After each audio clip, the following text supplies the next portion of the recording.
बिस्मिल्लाहिर्रहमानिर्रहीम। अस्सलाम वालेकुम डियर स्टूडेंट्स, मैं हूं आपका फिजिक्स टीचर आदिल शहजाद और आप देख रहे हैं अपना पसंदीदा YouTube channel physics valley. Dear students, आज की वीडियो में हम डिस्कस करने जा रहे हैं पार्ट 2 की फिजिक्स है, चैप्टर नंबर 14 इलेक्ट्रोमैग्नेटिज्म, इसके एक्सरसाइज वाले न्यूमेरिकल्स को। आइए ज़रा इनको आगाज़ करते हैं। और बच्चों, शुरू करने से पहले अपने कैलकुलेटर, अपने रजिस्टर्स और बॉल पेन्स वगैरह निकाल लें। आप साथ साथ करते जाएंगे और आंसर्स कमेंट सेक्शन में मुझे बताते जाएंगे। आइए ज़रा इनका आगाज़ करते हैं। पहले की स्टेटमेंट है find the value of magnetic field, मतलब टू फाइंड में हमने क्या लिखना है, हमने magnetic field B find out करना है। और क्या दिया हुआ जी, that will cause a maximum force of 7 multiply 10 की पावर -3 न्यूटन। फोर्स दी हुई है जी 7 मल्टीप्लाई 10 की पावर -3 न्यूटन और ये मैक्सिमम फोर्स है on A 20 centimetre straight wire. जो वायर की लेंथ है बच्चों वो 20 सेंटीमीटर है, इसको मीटर में कन्वर्ट करेंगे तो 0.2 मीटर बनेगी। और कितना करंट इससे गुजर रहा है, 10 एम्पेयर करंट ये वायर कैरी कर रही है। तो मैग्नेटिक फील्ड निकालें बच्चों।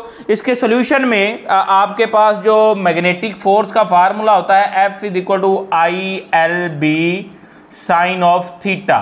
चूंकि मैक्सिमम है तो आप F मैक्सिमम के लिए क्या करते होते हैं, ILB, क्योंकि वो थीटा 90 होता है तो आपके पास आंसर 1 है, B आपने फाइंड आउट करना है। तो डियर स्टूडेंट ये आ जाएगा F/IL। इनकी वैल्यूज पुट कर दें। फोर्स कितनी है बच्चों, 7 मल्टीप्लाई 10 की पावर -3 न्यूटन, करंट 10 है, लेंथ 0.2 है। अब बच्चों इसका जरा निकालें, आंसर क्या आएगा। मैं डायरेक्ट लिखूंगा, आप कैलकुलेटर से निकालें जरा। 3.5 मल्टीप्लाई 10 की पावर -3 आपके पास ये टेस्ला आ जाएगा। ये बच्चों इसका आंसर है। आप इसका आंसर जरा मुझे वेरीफाई करके बताएं, क्या यही आंसर आता है 3.5 मल्टीप्लाई 10 की पावर -3 टेस्ला। नेक्स्ट बच्चों हम डिस्कस करेंगे 3.2 को। 4.2 की बच्चों स्टेटमेंट है how fast must A proton move in A magnetic field. Magnetic field के अंदर प्रोटॉन की स्पीड क्या होगी, स्पीड ऑफ प्रोटॉन बच्चों आपने ये टू फाइंड में लिखना है, ये आपने फाइंड आउट करना है। डाटा क्या क्या दिया हुआ है जी कि आपके पास इन ए मैग्नेटिक फील्ड 2.5 मल्टीप्लाई 10 की पावर -3 टेस्ला मैग्नेटिक फील्ड दिया हुआ है। उसके बाद आपके पास क्या दिया हुआ है जी कि कंडीशन ये है कि magnetic force is equal to weight की फोर्स।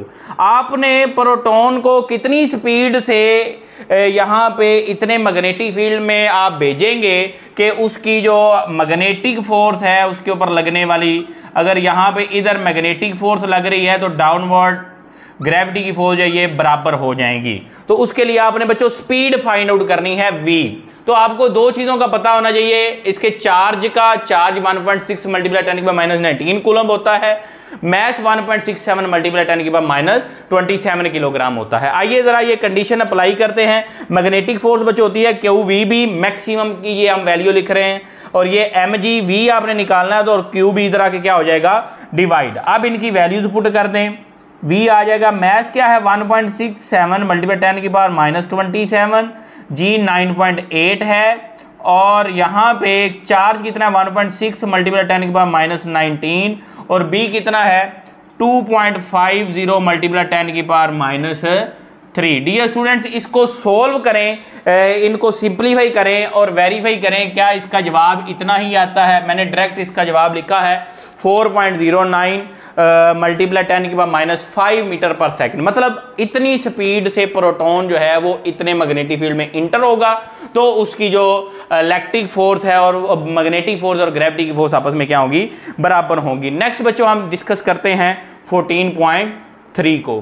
14.3 बच्चों बड़ा आसान है। आपके पास क्या है, वेलोसिटी सिलेक्टर है, the magnetic field of 0.3 Tesla आपका मैग्नेटिक फील्ड दिया गया है, और if A perpendicular electric field of 10,000 volt पर मीटर, और इलेक्ट्रिक फील्ड 10,000 दिया गया, आप इसको 10 की पावर 4 भी लिख सकते हैं। What will be the speed of the particle that will pass through the selector. एक आपके पास सिलेक्टर है वेलोसिटी सिलेक्टर, उसमें एक पार्टिकल आप इंटर करते हैं जहां पे इलेक्ट्रिक और मैग्नेटिक फील्ड की ये वैल्यू है, आपने उस पार्टिकल की स्पीड बतानी है। तो बच्चों मसला कोई नहीं है, आप इलेक्ट्रिक फील्ड और मैग्नेटिक फील्ड को बराबर रखें। ये बच्चों आपके पास होता है QE, ये होता है QVB, यहाँ पे Q से Q कैंसिल हो जाएगा, E बचा is equal to V B, यहां पे v आ गया E by B. Dear students, ये रिलेशन बड़ा इंपॉर्टेंट है MCQs के लिए भी कि what is the ratio of electric field over magnetic field, तो वो किसके बराबर आती है, स्पीड के बराबर, या इस यूनिट क्या होगा आपके पास इलेक्ट्रिक और मैग्नेटिक फील्ड की रेशियो का, या डायमेंशन क्या होगी। इनकी वैल्यूज बच्चों पुट करें, इलेक्ट्रिक फील्ड की है कितनी 10,000, मैग्नेटिक फील्ड की इतनी 0.3, इनको सोल्व करेंगे तो बच्चों आपके पास आंसर कितना आएगा 3.3 मल्टीप्लाई 10⁴ मीटर पर सेकंड। ये था 14.3। नेक्स्ट हम देखते हैं 14.4। 14.4 भी बड़ा आसान है जी। ये कॉइल है 0.1 मीटर क्रॉस 0.1 मीटर, मतलब कॉइल का एरिया दिया गया है 0.1 मीटर और 0.1 इसको करेंगे तो 0.01 मीटर स्क्वायर आएगा। उसके बाद आपके पास है एंड 200 टर्न्स हैं, नंबर ऑफ टर्न्स भी बच्चों दिए गए हैं 200 हैं। Carrying a current 1 milli ampere, current 1 milli ampere दिया हुआ, इसको 1 मल्टीप्लाई 10⁻³ एम्पेयर भी कह सकते हैं।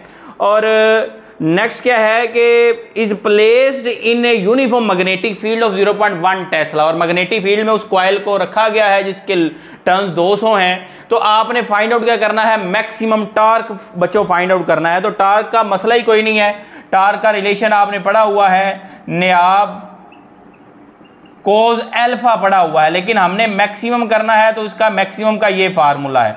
जस्ट वैल्यूज पुट करें, नंबर ऑफ टर्न्स बच्चों कितने हैं 200 है, करंट 1 मल्टीप्लाई 10⁻³ है। उसके बाद एरिया कितना है जी आपके पास 0.01 है, और मैग्नेटिक फील्ड कितना है 0.1 है। इनको बच्चों जब आप सोल्व करें इसका आंसर निकालें तो इसका मैंने डायरेक्ट आंसर लिखा है 2 मल्टीप्लाई 10⁻⁴ न्यूटन मीटर। ये इसका आंसर है। आप इसका आंसर निकालें और वेरीफाई करें क्या इसका आंसर इतना ही आता है। नेक्स्ट बच्चों मैं डिस्कस करने जा रहा हूं न्यूमेरिकल नंबर 14.5। 14.5 बच्चों आपके पास जो है वो एम्पेयर्स लॉ के रिलेटेड है, बड़ा आसान है, शॉर्ट सा है। ए पावर लाइन 10 मीटर हाई। अब बच्चों आपको एक पावर लाइन है, उसकी हाइट कितनी है वो मैंने लिखी है 10 मीटर, और उसमें जी करंट जो फ्लो कर रहा है 200 एम्पेयर कर रहा है। हमने डाटे में करंट भी लिख लिया। आपने फाइंड आउट क्या करना है, magnetic field of the wire at the ground. आपने उस वायर का जो मैग्नेटिक फील्ड है वो फाइंड आउट करना। बच्चों परेशानी होना, मैग्नेटिक फील्ड थ्रू वायर जो मैंने आपको फार्मूला लिखवाया था बाय एम्पेयर लॉ, वो आया था μ0I/2πr। अब ये आपके पास आर बेसिकली ये जो आपने हाइट ली है इसकी जगह पे आप आर पुट करेंगे। आप डियर स्टूडेंट ये जो म्यू है इसकी वैल्यू होती है 4π मल्टीप्लाई 10⁻⁷।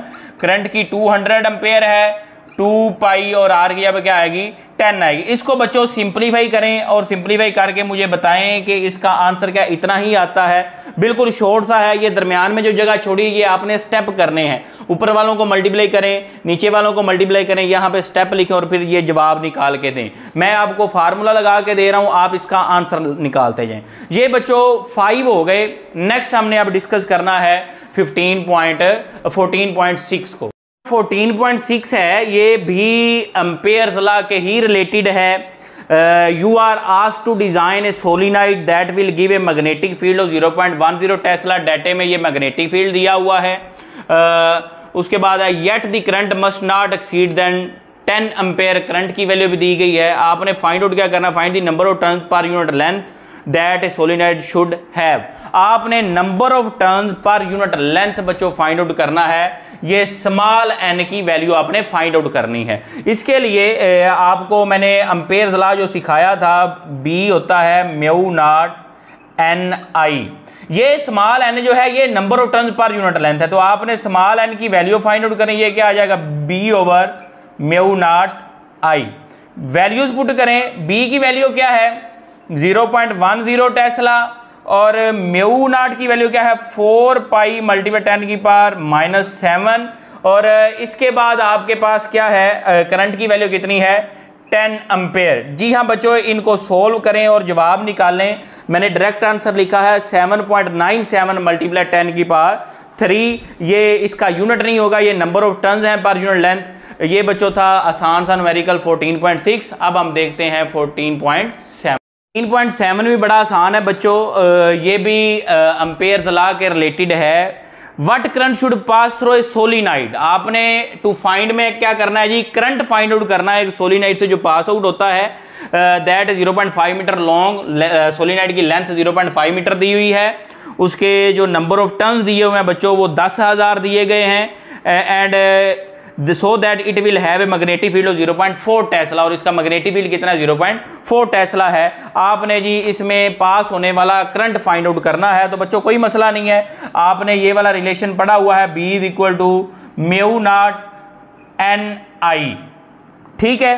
अब ये जो n है इसको बच्चों आप लिख सकते हैं कैपिटल N बटा L, मतलब लेंथ ऑफ दी कंडक्टर, ये होता है number of turns per unit length, ये जो पीछे आपने अभी किया है number of turns per unit length. अब आपने I फाइंड आउट करना है, बाकी चीजें इधर ले आए। I आ गया BL बटा म्यू नॉट N, इनकी वैल्यूज पुट करें। B की वैल्यू है 0.4, L की कितनी है जी आपके पास 0.5, और नेक्स्ट बच्चों आपके पास म्यू नॉट होता है 4 पाई मल्टीप्लाई 10 की पावर -7, नंबर ऑफ टर्न्स कितने हैं जी 10,000। इनको बच्चों आप सोल्व करेंगे तो तकरीबन जो आंसर आपके पास आएगा, राउंड ऑफ करने के बाद 2-3 स्टेप्स आपने खुद करने हैं इनकी कैलकुलेशन वाले, तो ये आपके पास करंट आएगा 16 एम्पेयर। तो ये बड़ा आसान और सादा सा न्यूमेरिकल है।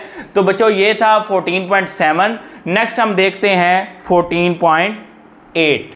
3.8 बच्चों बड़ा आसान है, गैल्वानोमीटर है जिसकी रेजिस्टेंस दी गई है इंटरनल RG 15 ओम, और वो फुल डिफ्लेक्शन देता है कितने करंट से 20 मिली एम्पेयर से। तो मतलब जो गैल्वानोमीटर से करंट पास आउट हो रहा है वो भी दिया गया है 20 मिली एम्पेयर, आप इसको पुट कर सकते हैं 20 मल्टीप्लाई 10 की power -3 ampere.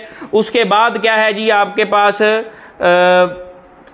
It is to be converted into n m metre, आपने इसको एक एम मीटर में कन्वर्ट करना है जिसकी रेंज क्या होनी चाहिए 10 एम्पेयर, मतलब जो टोटल करंट आपने I लेना है वो 10 एम्पेयर लेना है। तो इसके लिए आपको क्या करना पड़ेगा जी, इसके लिए शंट रेजिस्टेंस कितनी लगानी पड़ेगी RS बच्चों आपने फाइंड आउट करनी है। तो मसला कोई नहीं, आपके पास शंट रेजिस्टेंस का फार्मूला मैंने पहले ही लिख दिया, ये आपको याद होना चाहिए। शंट रेजिस्टेंस का फार्मूला एम मीटर में मैंने आपको पढ़ाया है, ये आपको याद होना चाहिए, और इसी तरह हाई रेजिस्टेंस जो वोल्ट मीटर में आप लगाते हैं वो भी याद होना चाहिए। नेक्स्ट न्यूमेरिकल हाई रेजिस्टेंस वाला है, तो आप इनमें वैल्यूज पुट कर दें बच्चों, कोई परेशानी नहीं है आपको। RS IG कितना है 20 मल्टीप्लाई 10 की पावर -3, RG कितना है 15, और यहाँ पे I कितना है जी आपके पास 10 एम्पेयर है, और IG कितना है 20 माइनस कितना आप लेंगे 20 मल्टीप्लाई 10 की पावर -3 एम्पेयर। तो डियर स्टूडेंट्स इसको सोल्व करें, सॉर्ट आउट करें, और मुझे ज़रा कंफर्म करके बताएं कि क्या इसकी शंट रेजिस्टेंस की वैल्यू 0.30 ओहम ही आती है। ये बच्चों था 14.8। नेक्स्ट हम डिस्कस करते हैं 14.9। 14.9 बड़ा इंपॉर्टेंट है बच्चों, ये वोल्ट मीटर के रिलेटेड न्यूमेरिकल है। The resistance of galvanometer is 50 ohm, यहाँ पे जो डाटे में आपने लिखनी है जो गैल्वानोमीटर की रेजिस्टेंस है वो 50 ओहम है, and reads full scale deflection with current 2 milli ampere. Current की जो वैल्यू है गैल्वानोमीटर से जो पास आउट हो रहा है वो कितना है 2 मिली एम्पेयर है, और आप इसको 10 की -3 एम्पेयर भी लिख सकते हैं। नेक्स्ट क्या है जी कि शो बाय डायग्राम, आप इसको डायग्राम भी बनाए, and how to convert this galvanometer into voltmeter reading of 200 volt scale.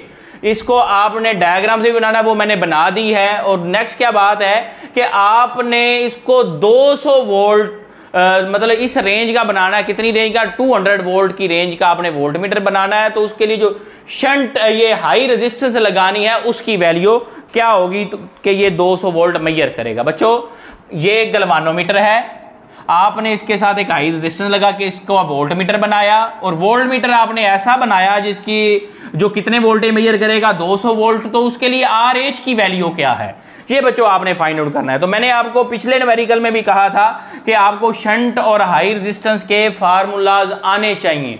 तो अब हाई रेजिस्टेंस वाला फार्मूला क्या है V/IG - RG, सारा कुछ दिया हुआ है, आपने जस्ट वैल्यूज पुट करनी है। RH बराबर आ जाएगी, वोल्ट कितना आपने बनाना है 200, करंट कितना गुजरा है 2 मल्टीप्लाई 10 की पावर -3, और माइनस आर जी कितनी है जी 50 ओहम। बच्चों इस सब को सोल्व करेंगे तो आपके पास ये रेजिस्टेंस जो आएगी 99950 ओहम आएगी। ये बहुत ज़्यादा रेजिस्टेंस है। और अगर आपने 200 वोल्ट का वोल्ट मीटर बनाना है तो आपको हाई रेजिस्टेंस जो लगानी पड़ेगी वो 99,950 ओम की लगानी पड़ेगी। तो ये बच्चों था 9 न्यूमेरिकल। अब हम लास्ट न्यूमेरिकल इसका करने जा रहे हैं जो कि है 14.10 वाला न्यूमेरिकल। 10 बच्चों डायग्राम वाला है, ज़रा तसल्ली से इसको आपने पहले स्टेटमेंट को अंडरस्टैंड करना है, उसके बाद हम इसके सॉल्यूशन की तरफ बढ़ेंगे।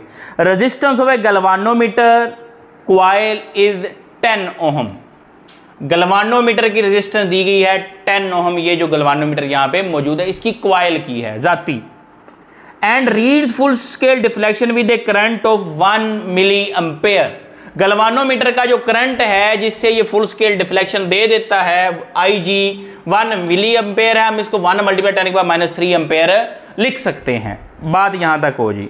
अब आपने what should be the values of R1, R2 and R3। ये एक शंट रेजिस्टेंस R1 लगी हुई है, ये R2 लगी हुई है और ये क्या लगी हुई है R3 लगी हुई है। आपने इनकी वैल्यूज फाइंड आउट करनी है to convert this galvanometer into a multi range ammeter. हमने इसको मल्टी रेंज में कन्वर्ट करना है।